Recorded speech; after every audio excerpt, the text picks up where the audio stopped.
and welcome to our first live Q&A of 2026. Thank you all for joining us today. As always, if you have any questions at all, you can already type them up on the live chat box on your right-hand side of the screen. And today we do have a list of pre-submitted questions from you, which our expert Brad will help answer. Before we begin, my name is Leah with Sense Financial, and we are a boutique financial firm specializing in self-directed retirement accounts with checkbook control. I briefly want to introduce our speaker for today, Brad. He is a solo 401k and SDRA consultant here at Sense Financial. He has a professional journey spanning over 18 years in real estate investing.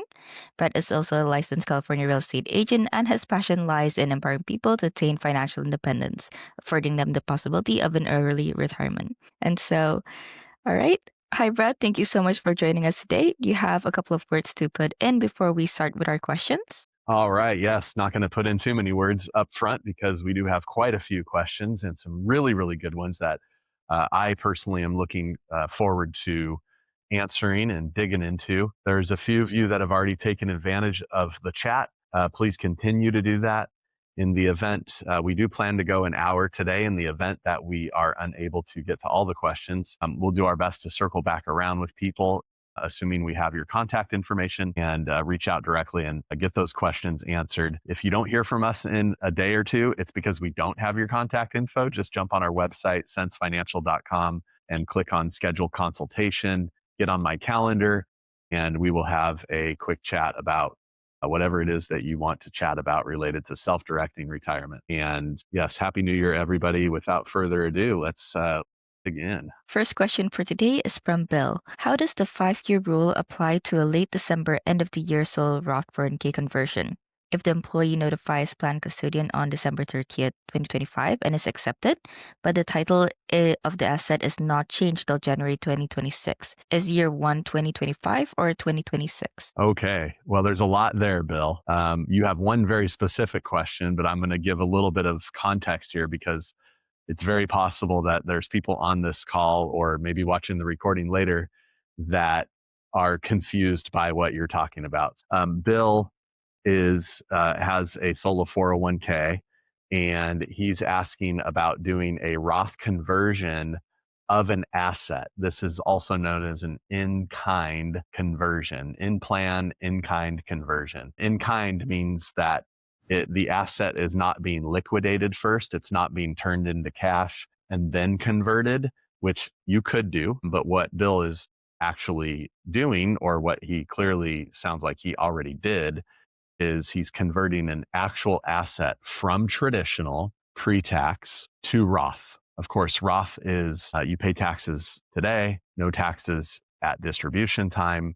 Traditional, you reduce your tax liability by making the contributions today, and you pay taxes when you distribute the assets to yourself, the cash, whatever it is, down the road, right, at retirement time. So that's the difference between traditional and Roth.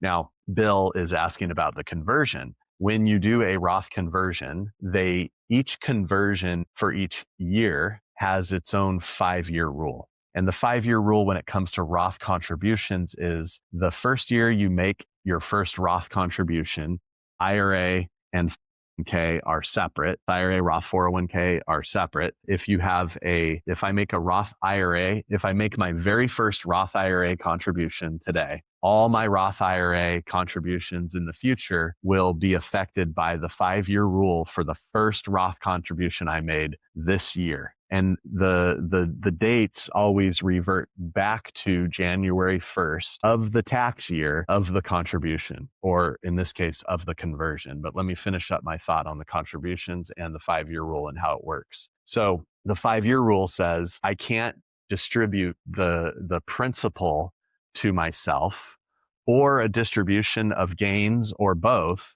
before the 5-year period without incurring taxes and penalties. It doesn't matter if I'm over 59 and a half. Again, once the contribution, the very first year I make the contribution gets past 5 years, in this case, January 1st, 2031, all subsequent Roth IRA contributions will be already past the 5-year rule at that point, okay, after 2031. All right, that's how the 5-year rule comes into play when talking about contributions. And it works the same way with Roth. Okay. But again, the 401k funds are tracked separately from the IRA funds. Okay. So they have their own 5-year rule when it comes to contributions. Now, when it comes to conversions, they are not kind of quote unquote grandfathered in, if you will. They actually have their own 5-year conversion, 5-year rule. So the clock starts for Bill. He's asking, I'll come to the title change here in a moment. I assume you're probably talking about a piece of real estate.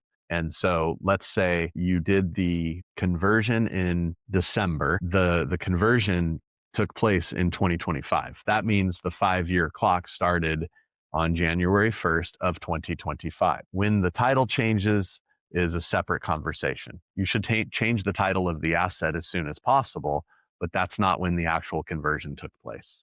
So January is most likely the answer to your question here. It's really the simple way to think about it is what year are you paying taxes on the conversion? If that's the 2025 tax year, then that's the answer to when your 5-year clock started. Now, I do need to clarify something here because your question says if the employee notifies the plan custodian. Well, you may not be our client because with our solo 401ks, you have checkbook control and there is no custodian. You are the client, the plan owner is actually the administrator of the plan, the trustee of the plan, and that's what gives them checkbook control. There's no custodian to notify or report to or go through or anything like that. In fact, you don't even have to go through us at Sense Financial when it comes to doing something like this with your solo 401k because we're not a custodian. You control all of it, right? And when you do this, of course, it's a taxable event. So discuss with your CPA what that looks like before going down that path. So hopefully that answers the question. Let's move on to the next one, Leah. Well, great question, Kathy.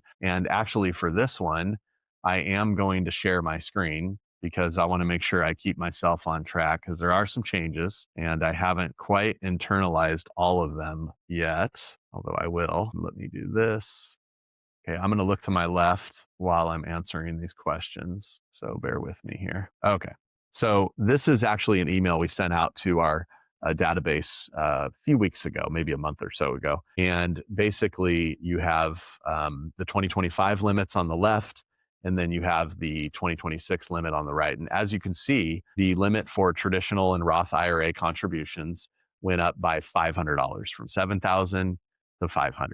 Okay, or from $8,000 to $8,500 if you're over 50 and you take advantage of the catch-up contribution. And then for the, I stand corrected. This is why I have this up. The traditional IRA catch-up contribution has been $1,000 and it just went up to $1,100. So now it's $8,600, not $8,500. I stand corrected on that. Okay, so the change was $100. The 401k employee contribution went up by $1,000, which is awesome, from $23,500 to $24,500. And then the catch-up contribution went up by $500. So instead of $7,500, it's now $8,000. And then the super catch-up is still a thing. It's $11,250 for the years that the 401k owner turns 60, 61, 62, or 63 in. If you're outside of those, you just get the regular catch-up contribution, or of course, if you're under 50, you don't get the catch-up contribution at all. And there were some changes to HSA. Incidentally, this is outside the scope of this, but we will be offering, Lord willing, before this year is over, self-directed health savings accounts. Looking forward to it. We're not quite set up to do it yet, but just look out for more on that. Now, there is a change on the employee contribution where if you pay yourself a W-2, so here's the total limits, right? This is under 50, 72,000, okay, went up from 70. And the catch-up gets you up to 80, or with the super catch-up gets you up to 83,250, okay? By the way, if you're married and both spouses participate in the plan, these numbers double. So you can literally put in over $160,000 a year in a 401k if there's enough income in the business and if both spouses are participating. So very powerful. So here's the change I was talking about. As a W-2 employee, okay, this is S Corp, C Corp, okay, not sole prop, not partnership, not LLC filing as a sole proprietor. If you're a corporation, you're running payroll, you're a W-2 employee, If you pay yourself over $150,000, then you're considered in 2020. I think that actually might be no, it's in 2025. Then you are considered a higher paid employee by the IRS, and your catch-up contribution must be made as Roth. Okay, so that's the 8,000, or if you're doing 25, actually no, that's starting 2026. Excuse me, not 2025, but they're looking back at your 2025 W-2 income to begin this process. So if you paid yourself $145,000, then you can do it as Roth or traditional. Okay, so that's the one kind of nuance, sort of strange change, if you will. It's part of Secure 2.0, but that's what that is. So those are the major highlights of what changed this year. And great question. Really appreciate it. And we can move on to the next one. But thank you, Kathy, for that question. Robert, great question. You are a disqualified party to your retirement accounts. Okay. Your retirement accounts cannot transact with each other either. They can invest together. That's a separate conversation, but they cannot transact with each other in this manner. You could, if you're eligible to do this, assuming you qualify for Solo 401k, and it's a traditional IRA, not a Roth IRA, then you could do an in-kind transfer, direct rollover from the IRA to the Solo 401k. So that would absolutely work. And you're accomplishing literally the same thing. It's not a buy or a sale or a purchase. It's a transfer. It's a direct rollover. You can roll over assets other than cash, right? Any asset can actually go from one IRA to another IRA, or from an IRA to a 401k, with the exception of Roth IRA. Once Roth IRA, always Roth IRA. Okay, that's the one exception. So that should answer your question, Robert. Great question, though. C has a question about the LLC that they formed in creating a self-directed IRA. They're asking regarding the legal parameters of the self-directed IRA. This question isn't too specific or clear, but maybe, Brett, do you have an idea? Well, I mean, I can talk about the LLC in general terms. Mitzi, if you have a specific question and you're here, feel free to type it into the chat. If not, I will try and personally reach out to you later about this. But the LLC is what's called a special purpose LLC, which means the operating agreement is specially written so that it's IRS compliant, so that you can have checkbook control over your IRA. You are what's called a non-member manager. That's how you have checkbook control. You have the manager level control over the LLC, not the IRA, the LLC. The only member of the IRA, of the LLC is your IRA. It's 100% of the owner of the LLC. You're the manager of the LLC. Again, you're a non-member manager. You are a disqualified party to your retirement account, you and your immediate family. You can't transact with your retirement account, as I was talking about earlier. You can't personally benefit from something that the retirement account is investing into, not directly or indirectly. Yes, it's your retirement account. It's for your future. That's not what I'm talking about. I'm not talking about distributions down the road. So the operating agreement is written with all of this detailed out inside of it. Okay. And so that's how it's written. Now, you're saying, Mitzi, the LLC I formed. So that's that you formed. So maybe you did this on your own, or you're just talking in general that you have an LLC, an IRA LLC. I'm not really sure. But if you have specific questions, I'm happy to address them. But that's kind of my general answer to the way the IRA LLC works. This question is from John. He would like to know, what is our Solo 401k initial and maintenance cost? Well, yes, very straightforward. One thing you'll realize is that we do things as simple as possible. And one of those is flat fees. We have no asset-based fees or anything else. So they're just a startup fee, a setup fee, and an annual maintenance fee. The first year annual maintenance fee is included in the setup fee. The setup fee is $800. The annual maintenance fee is a flat $250. And that would be first charged, yes, in the setup fee, but the first $250 charge would come in year 2. Okay. So $800 gets you the first year, and then $250 after that. And then we have no other fees at Sense Financial. And bear in mind that these are business expenses. Your business, your self-employment is what qualifies you to have a solo 401k. So the expenses related to that plan are tax write-offs. All right. Is also asking, does the Sense Financial Soul K have the ability to do Roth employer portion, pre-tax employee portion, and mega backdoor Roth annually to maximize retirement funding benefit? Yep, great question.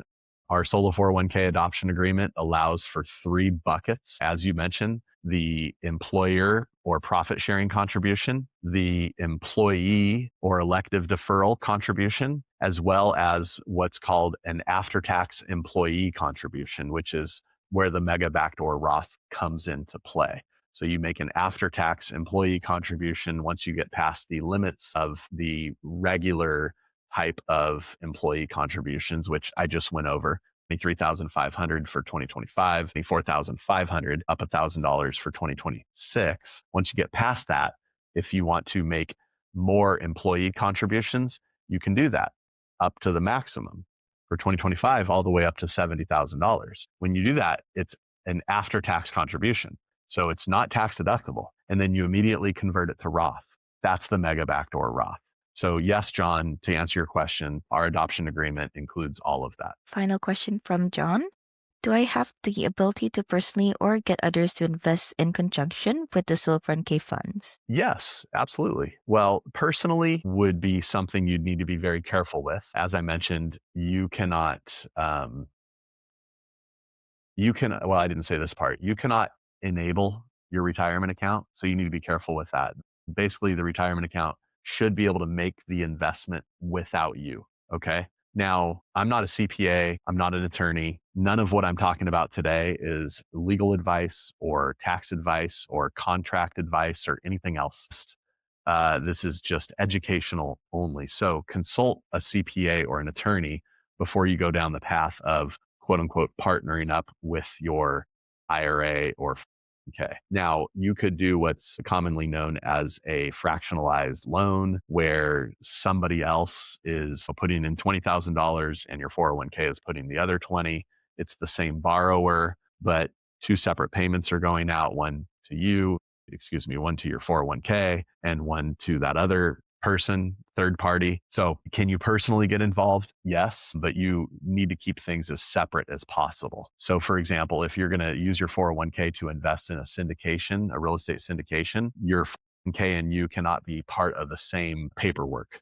Okay. You can't like split the K1 that comes out. Everything needs to be separate.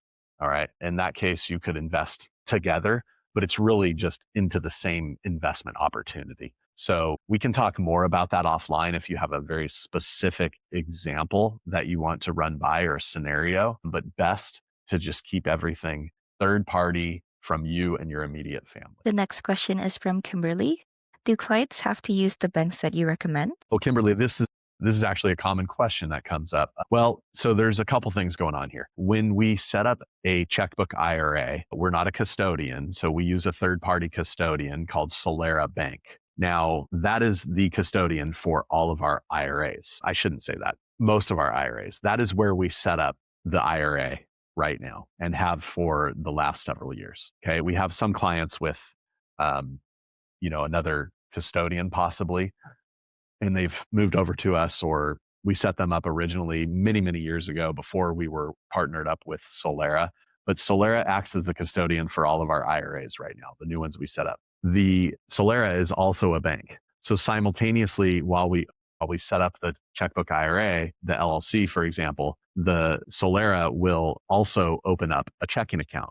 This checking account is the home for the money until you invest it, whether it's a contribution or a rollover. And this really goes for the solo 401k as well. During our setup process, we open a checking account on behalf of the solo 401k. You have to finalize it. We start the process, you finalize it because you have to verify your identity and such with the bank. Once all that's done, you have this checking account in the name of the IRA LLC or in the name of the solo 401k. And then you can move money into it, whether it's by a contribution or direct rollover, and then you can self-direct from that checking account. Do you have to use the bank for the custodian? Yes, because that's what we do as our setup. As far as the bank, if you want to open an account at another bank, you have the power to do that as the manager of the LLC for the IRA or the trustee of the 401k. You certainly have control to open an account wherever you would like, wherever you can. The reason we partnered up with a bank like Solera is because they specialize in self-directed retirement checking accounts. So we get zero pushback. The client has zero uphill battle when opening this account. If you walked into your local credit union or Wells Fargo, it would be a mixed response. Mostly you would just get met with, what kind of account are you trying to open up? We can't do this. Now, there's some exceptions to the rule. You can certainly, people have successfully opened solo 401k accounts or IRA LLC accounts at other banks. It's just not going to be a predictable, smooth process like it is with Solera. So that's why we partnered up with them. It's why we recommend them. And that's why they're built into our establishment process, because we have access. Furthermore, we actually have access to their management team. So if there's an issue or if we need to talk through something, we have direct access to them. We don't have access to all the banks in the country. So if our client chooses to go somewhere else, they're more than welcome to, but we can't predict the outcome. And we can't help them because we don't have access to those people. We can kind of help them indirectly by helping them understand what kind of account they're trying to open, but we don't have access to that bank like we do with Solera. So that's why we use Solera. I wouldn't use the word have to. That's not proper because as for everything I just said, but just to add one more thing, Kimberly, it's not a good idea to use the same bank that you already bank at for your solo 401k or your IRA. Why, you ask? I'm glad you asked. Here's why. Because the chances of commingling funds increases astronomically. If I'm doing actually, I have multiple accounts at Wells Fargo, a few personal accounts and my business checking account. So when I do a mobile deposit, the Wells Fargo app asks me which account I want to mobile deposit this money into. It's the same thing if I do a Zelle. If I Zelle money from my Wells Fargo, it's asking me where that money's coming from. If I accidentally choose the wrong account, especially, well, the deposit for sure, then you just caused yourself a big problem, especially with the IRA. So it's really best to just keep it separate from your personal situation, since it really is somebody else's money that you as the fiduciary are managing. It's not your money. It's the IRA or the 401k's money. Until you take a distribution from it, that money is not yours. Okay. So I just want to be clear about that. You have the power and the control to open an account wherever you would like. Yes. Do we recommend it right out of the gates? Absolutely not. It's going to cause you some pain during the setup process that you can easily avoid. So anyway, I'm off my soapbox on that. Good question, though. I really appreciate it. Thank you, Brad. The next question is from Marilyn. She's asking, what is Solera's role in regards to RMD distributions when the distribution is being made from my account, not at Solera? Well, hi, Marilyn. Thank you for the question. Well, Solera, in the event of an IRA, would be your custodian, the IRA custodian. All distributions have to go through the custodian. Okay. So that is their role. You can't do it on your own. You can't take it directly from the LLC.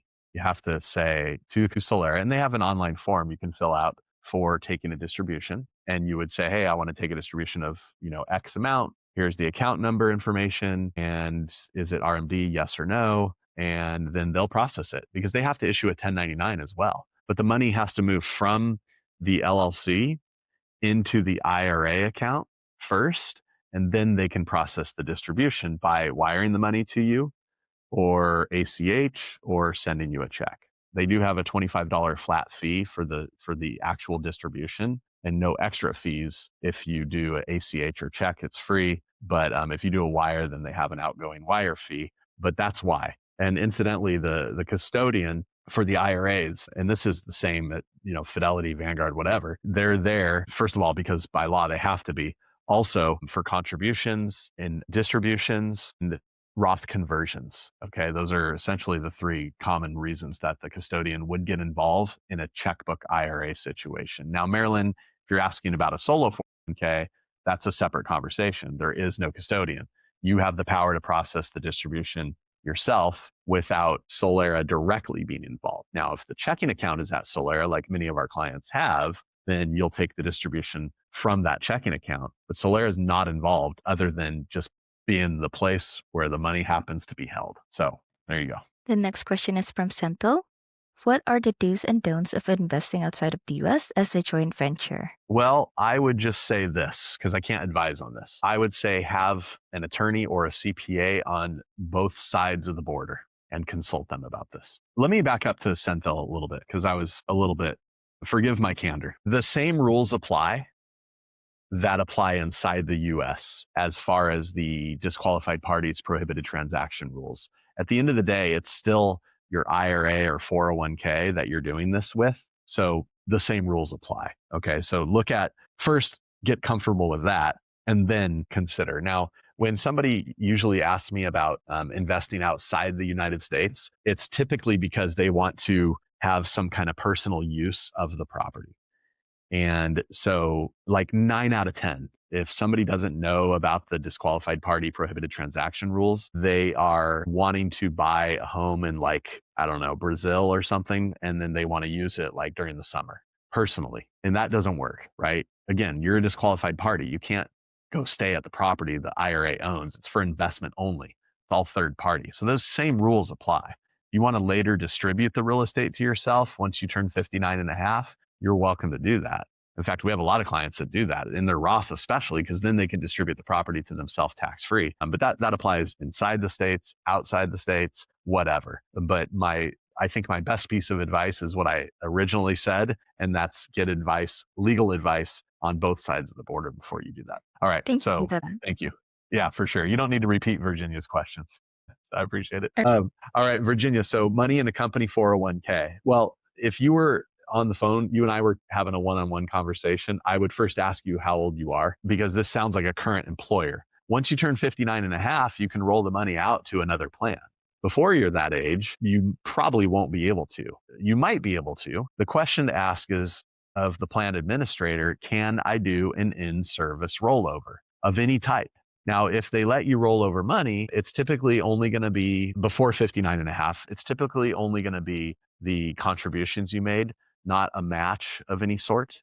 Okay. So that's usually going to be stuck there. The other exception would be is if you rolled money in from a former employer W, that money can always be transferred out. It doesn't matter if you're 20 years old or 49 and a half years old or 58 years old. It doesn't matter because it wasn't under that company's original sponsorship to begin with. So you can always do whatever you want with that.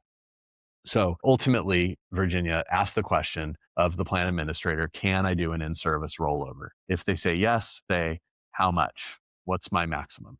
And then find out.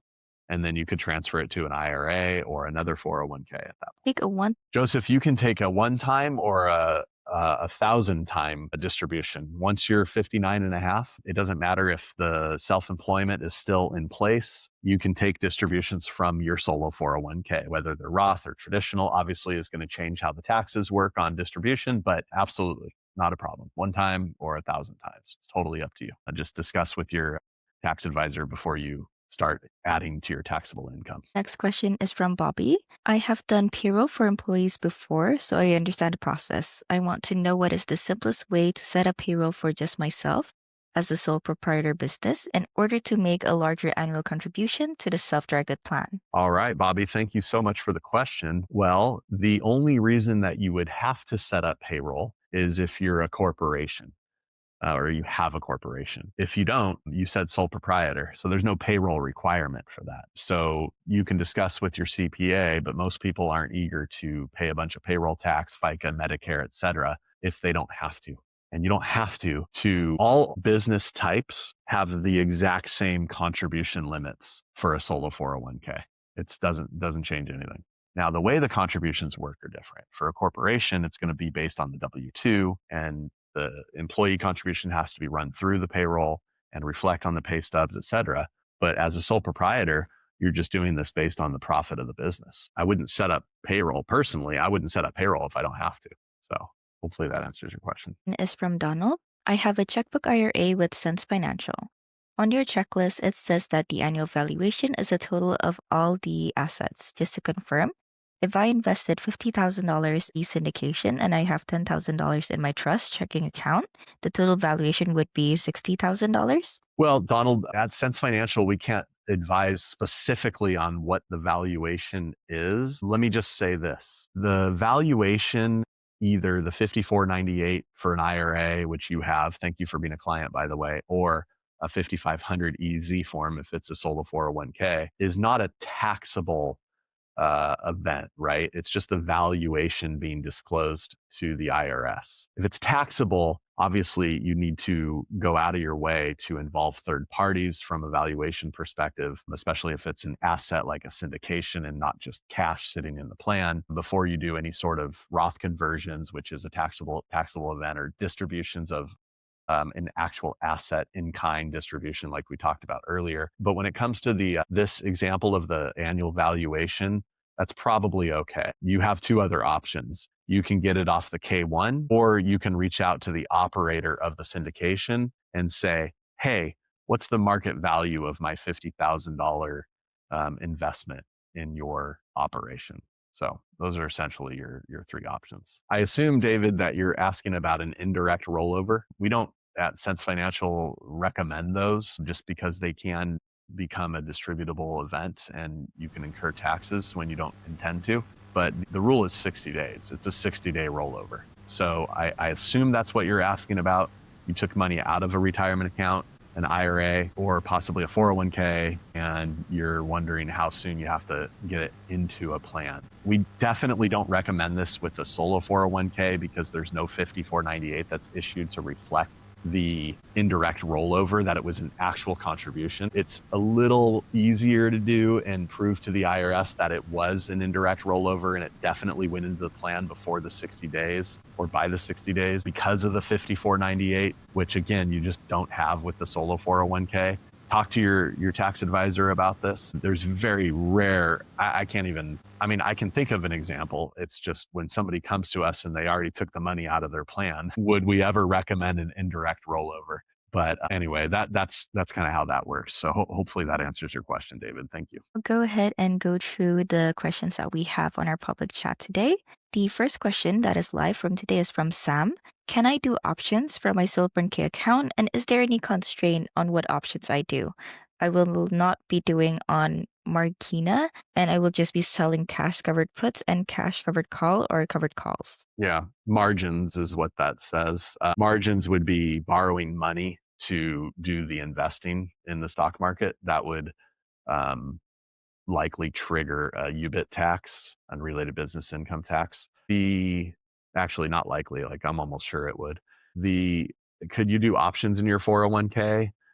Possibly. I would check with your CPA because the solo 401k is designed, and same with the IRA, is designed to be invested passively. Could you do it? Sure, you can do it. Is it passive?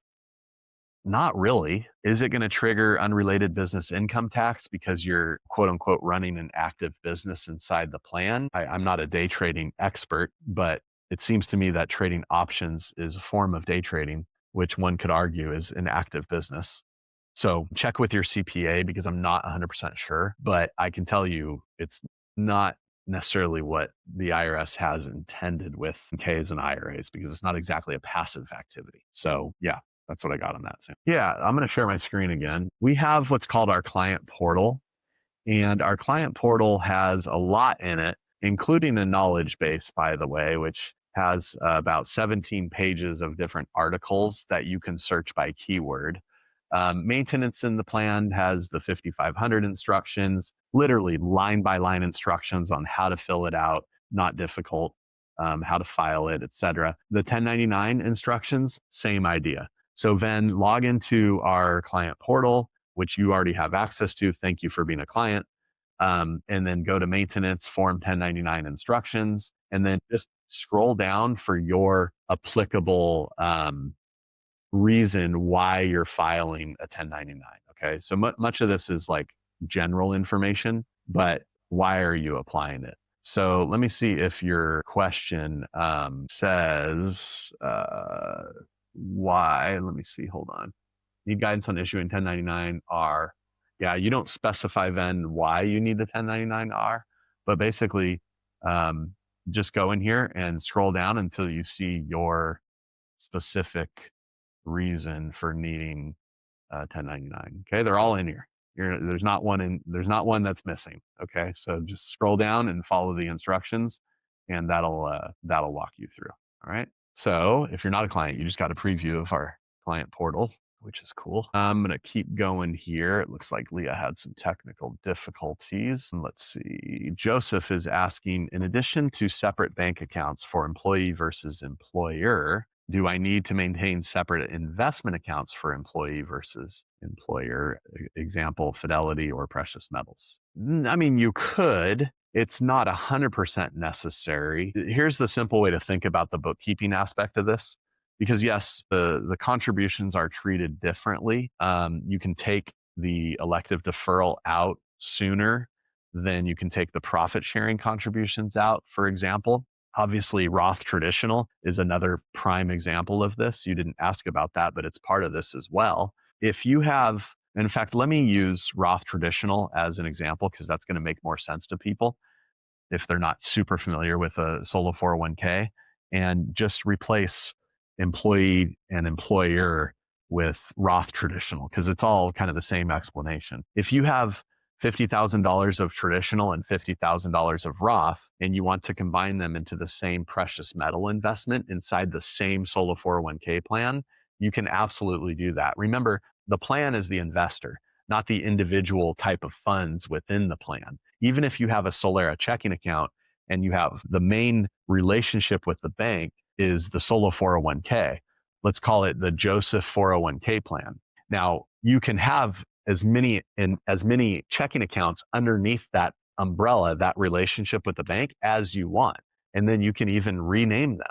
For example, if you want to keep track of employee, employer, traditional, just change the name from checking account 012 or whatever to Roth or traditional or employee or profit sharing. It's up to you. You're the plan administrator. You keep track of this stuff. Now, if I want to take 50,000 traditional, 50,000 Roth and invest it all into gold, you could do that. The account with the gold provider, the gold exchange, whatever it is in the name of the Joseph 401k plan and its tax ID number, not you and your social. And the money comes from the checking account and goes to that person and buys $100,000 of gold.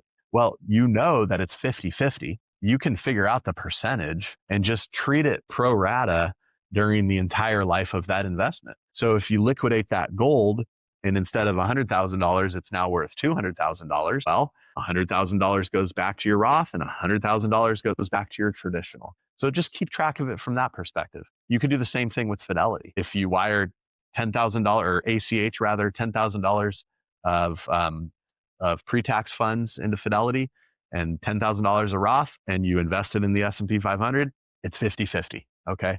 So you can keep track of this at the account level by separating all the accounts, as you mentioned in your question, and or you can keep track of this on a simple spreadsheet.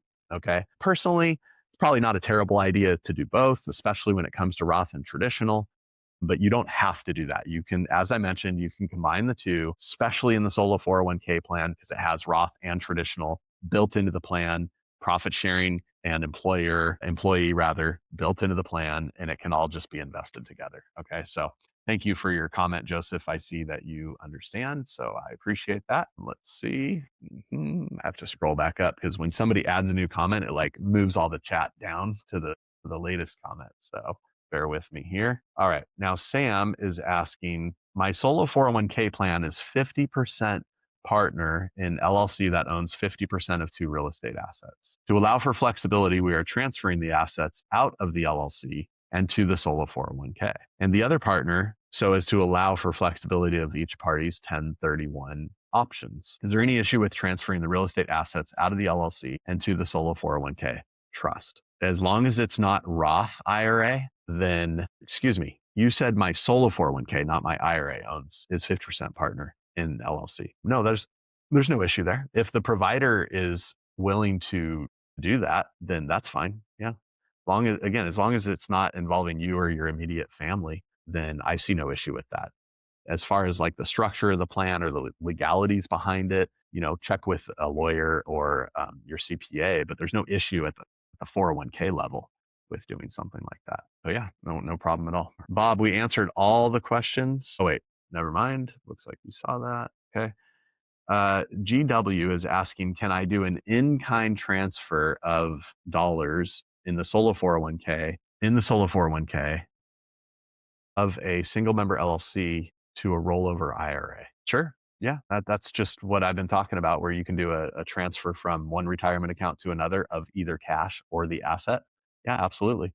When it comes to the 401k, assuming you have checkbook control, you do this yourself, but you're really going through the custodian for the IRA to actually process the transfer in, because it's an IRA and you have to go through the custodian for something like that. So work with the custodian first and then have them guide you on the process, when to change the title of the asset to the new IRA LLC from the solo 401k and all that good stuff. Okay. But yeah, that's not a taxable event. Well, good. Then I see your update, converting from Roth to solo 401k. So yeah, that was in the instructions for sure. Okay. Kim is asking, what is the transfer procedure to roll over after tax mega backdoor Roth contribution from solo 401k Roth account to third party like Schwab Roth? Okay. Well, Kior, thank you for your question. I think I'd need to understand the context of why you're wanting to go from your solo 401k to Schwab. Are you talking about opening a new 401k plan with Schwab? Or are you talking about just investing on the Schwab platform using your existing solo 401k funds?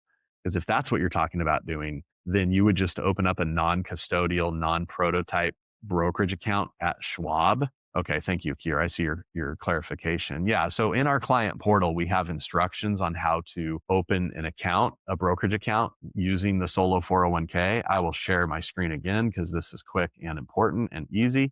But if you go to setup, step 2, brokerage account, bank account setup, scroll to the bottom and just click on, these are the brokerages we have the instructions for. Click on the one you want. It's called a CRA, company retirement account, at Schwab, which kind of sounds like you're opening a new retirement account, but you're really not. You're just opening a brokerage account so that you can invest on their platform. They just call it a CRA, also known as pension trust. The CRA holds your plan's assets, gives you expanded investment options, et cetera. So this is a non-custodial, non-prototype account. Okay, it sort of acts like a little bit of a checking account in a way, but it's with Schwab instead of like Solera as an example. But you can use the funds, like you're even here, you're putting your plan name, the name of your solo 401k, and its tax ID number. You already have this plan. You're not creating the new one. Okay. If you already have an account with Schwab, I believe you can do this online. If you don't, I'm almost positive that you have to submit a paper application to them. Okay. And what I just said goes for all the brokerages, just they use a little bit different verbiage. Like Fidelity specifically says non-prototype account, as an example. All right. So that would be my answer to that. Then Kim is saying, for contributions to solo 401k and Form 1099-R reporting, can I complete one Form 1099-R per person, or must there be one each for the employee conversion from pre to Roth, an employer 25% contribution to directly to Roth? That's a really good question, Kim. The 1099, you probably could do one 1099. I would run that question by your CPA, but you probably could do one. If you want to play it safe, do multiple. There's certainly different types of uh, conversions because of the different types of funds, but they're all in the same tax year. So you probably could just do one. You could probably get away with one, but double check with your CPA on that. And then I'm not sure. Somebody named CAN is saying it's income from a rental. Maybe that was in related to one of our live questions. Sorry, I'm not sure what that's related to. And then Kim looks like is asking another question. And in the solo 401k, the S corp will contribute 25% of the profit this week, which is after 12:30, and then convert to Roth. Hold on one second. Okay. Felt like I was going to sneeze there for a second. Apologies. Is this transfer a taxable event for 2025 or 2026? 26. Roth conversions are taxed in the year that the conversion occurs in. Robert says, I paid for the cost of creating a self-directed IRA, and I will be rolling over the funds to an inherited IRA from an inherited to this new. can the payment for that cost be paid to me from the newly established account for reimbursement? Not from the IRA, but from the LLC, yes. Actually, excuse me, that doesn't work. From the IRA directly, but we have to do it through the custodian. So reach out to our office, email clients, plural, at SenseFinancial.com, clients at SenseFinancial.com, and ask for the reimbursement from your IRA for the setup cost. And then we'll send you instructions to sign, and then we'll send that to the custodian who will issue us a check. When we receive that, we will issue you a refund reimbursement for what you paid. So that is an option. It's kind of a workaround because, first of all, the plan's not set up to pay for something like that from the beginning until it's set up as a self-directed account. And second of all, you can't do this yourself through the LLC because that would be a prohibited transaction. So, all right, good question though. Looks like, okay, we have time for one last one with Bob. And I buy out with Roth 401k converted funds an asset originally bought with 401k funds. Okay, here's the example because I'm a little confused. So thank you. My 401k plan has Roth. I have been converting 401k assets to Roth assets, Roth 401k, via 1099 payments of tax over the last 4 years. Those assets have been producing Roth 401k income that I would like to use to buy out my remaining 401k assets. No, it's got to be a conversion. You can't transact inside the plan because the plan is already the owner. Okay. It's not the types of funds that are the owner, it's the plan. So that would be like you selling a house to yourself that you already own. So no, that doesn't work. All right. Bill Kreider is asking, I got time for one last one. Thanks, Bill. How are, I assuming you're talking about RMDs, how are RMDs handled in accounts with real estate holdings but insufficient cash? Well, good question. You can do an in-kind distribution, and you can distribute the asset to yourself to satisfy an RMD, or you have to liquidate. Recommend if people are approaching age 73, a few years before that, they plan on what these RMDs are going to look like and plan accordingly. Do I want to eventually own the rental property that my K owns? If so, then plan on distributing a portion of that rental property to yourself each year until you are 100% owner to satisfy each annual RMD. If it's worth $100,000 and the RMD is 25 a year, approximately, the value is going to change. You have to do an appraisal each year for this, but just to keep it simple, that would take 4 years at 25,000 of RMD each year. And then voila, the plan's no longer the owner. You are. Until you are 100% owner, you can have no personal use. All the same rules apply until you 100% own that real estate. All right. Thank you all for all the questions. Really appreciate it. Reach out to our office at contact at SenseFinancial.com. If you would like to talk to me directly, I'm Brett, BRETT, at SenseFinancial.com, or you can go onto our website, SenseFinancial.com, and grab a spot on our calendar at just schedule a consultation. Thank you so much for everybody being here. Really appreciate it. Enjoyed this. Happy New Year. Again, I wish everybody here a prosperous